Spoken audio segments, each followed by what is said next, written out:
ভোরের আলোর এই অনুষ্ঠানটা প্রত্যেক বছরই এই ঈদের আগে রমজান মাসে সমস্ত এলাকার অর্থনৈতিকভাবে পিছিয়ে থাকা মানুষদের তারা একটা উপহার তুলে দেয় এবং সেই উপহার সামগ্রী পড়ে তাতে ঈদের উৎসবে সামিল হতে পারে। ভোরের আলো সমাজসেবী সংগঠন আমাদের এখানে সবাই আমরা উপস্থিত হয়েছি তাদের আমন্ত্রণে, এবং আমি বিশ্বাস করি যে এই যে রমজান মাসের যে পবিত্রতা এবং ঈদের উৎসবে সামিল হওয়ার জন্যে ভোরের আলো যে ব্যবস্থা করেছে, এবং বিশেষ করে যারা ভোরের আলো সংগঠক আছে তাদের আমি আন্তরিক ধন্যবাদ জানাচ্ছি।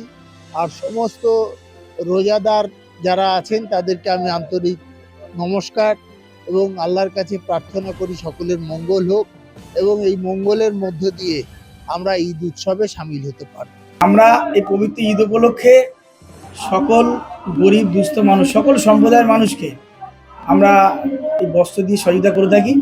কারণ ঈদ উপলক্ষে সকলে নতুন বস্ত্র পরিধান করেন।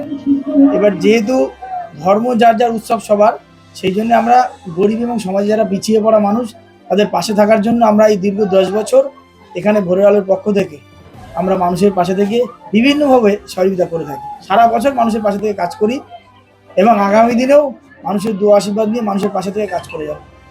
ঈদের জন্য একটাই কথা বলবো, সকলেই সম্প্রীতির মধ্যে গলা মিলে একসঙ্গে সকলেই সর্বধর্ম সকলে মিলে ধর্ম ঈদ উৎসব পালন করি। আমরা এখানে 500 জন মানুষকে বস্ত্র দান করেছি। আমার নাম আসাদুল মণ্ডল, আমি ভোরের আলোর সম্পাদক।